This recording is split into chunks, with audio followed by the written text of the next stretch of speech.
Hi everybody, it's Sarah from Santa's Whispering Pines Campground here, and we are blessed to be a family campground, and with that comes a lot of people who are new to camping as well. And two of the questions we get asked most often are, why do I need kindling to start my fire? And secondly, how do I start my fire? So we're taking a moment today to have that conversation about how to properly start a fire and what fuel is needed to give you the best marshmallow roasting all night long. So when we start talking about building a fire, there's three elements we need to be very concerned about. One, that we have enough fuel. Two, that we have oxygen. And three, that we have heat in order to get our fire going. The other considerations that we focus on are our safety considerations, like having an extinguishing source, a bucket of water close by so that if anything should happen, we have got control over the fire, as well as making sure that we are safe when we're around the fire and starting the fire. So making sure that long hair is tied back and out of the way. Sleeves are pulled up away from the flames. Any tassels are tucked in, and then we're ready to build. We're going to start our conversation talking about fuel and what fuel is necessary. And when we look at the fuel that you need for a fire, in order to get going, we need to make sure that we've got fuel that starts or ignites really easily, which would be our tinder, which could be paper, which is what we bring our campers. It could be small sticks. It could be birch bark that is found on the ground, never on a tree. It could be commercial or homemade fire starters as well. The next layer that helps get our fire going is kindling. It's the small pieces that ignite after the tinder. They take a little bit more heat to get going, but that's what starts to build the warmth within the fire, and then will ignite your wood or your main fuel source. And that's what keeps the fire going for hours. As long as you keep feeding it, it will keep on burning. So when we start building, we're starting with our tinder. And one way that we build oxygen into our fire is by using our tinder to create space so that the heat can build, it can draw on that oxygen, and it can ignite the fuel that is there. You could, for paper, crunch it up, throw it on in. This will burn very quickly, and hopefully your kindling is dry or is nice and small so that it gets going very easily. I also prefer an old Girl Guide trick to take my paper, crunch it up, and make a knot with it. Still has oxygen, holes, and ruffles, but the knot will burn a little bit slower than the loose paper, giving you extra time for your kindling to start burning. Within this blog, you will also find at the bottom of the page other charts about different styles in which you can build your campfire. I personally prefer a hybrid of a teepee and a log cabin, which is what we're going to build today.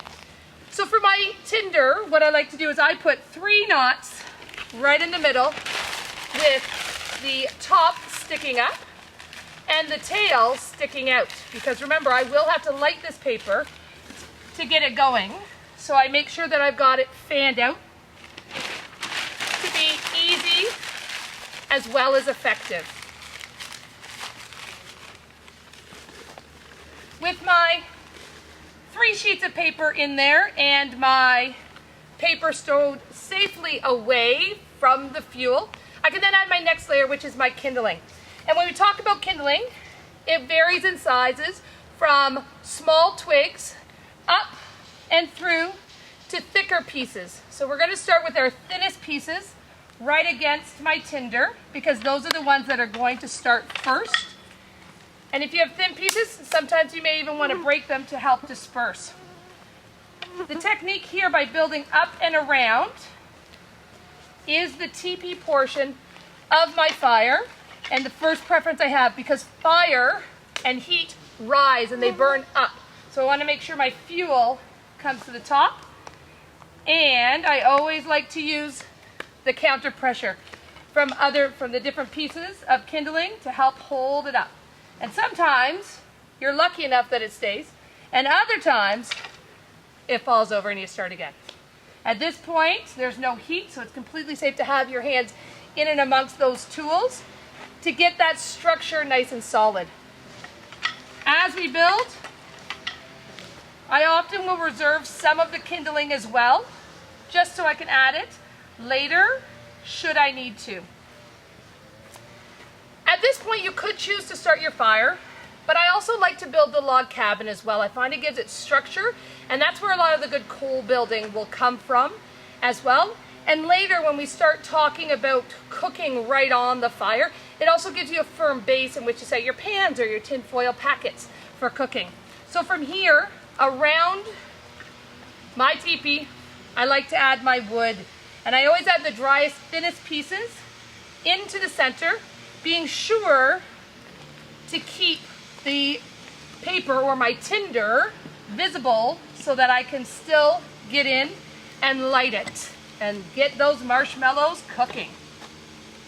So building around, one of the key points in terms of oxygenation is to not build it tightly, always allowing air to circulate around the tinder, the kindling, and the wood, because that combustion is what gives you the flames that we need to roast all that food and create coals for those really delicious veggie packs and meats that we're going to put on. So I've got my tinder, my kindling, my wood, my safety packages.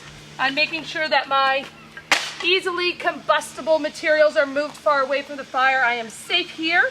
I'm always going to start lighting on the far side and work my way around so I'm not reaching over a live flame in order to start my fire. And today I'm just using a regular lighter.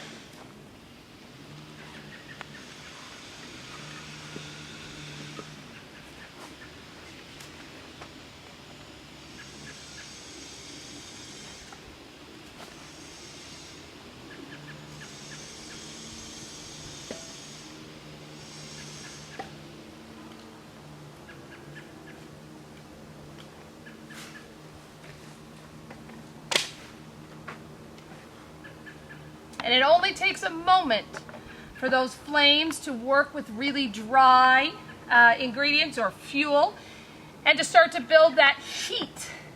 That heat is what we're looking for, not only to catch the wood on fire, it's also what we're looking for the caramelization of sugar.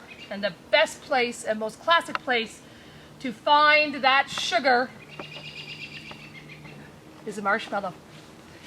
So as my fire gets going, I'm a little bit impatient. I don't want to wait for those coals to develop, so I'm going to roast my marshmallow right now, and I'm going to enjoy all that caramelized sugar as my fire gets going. Thanks for tuning in, everybody, and have a wonderful day.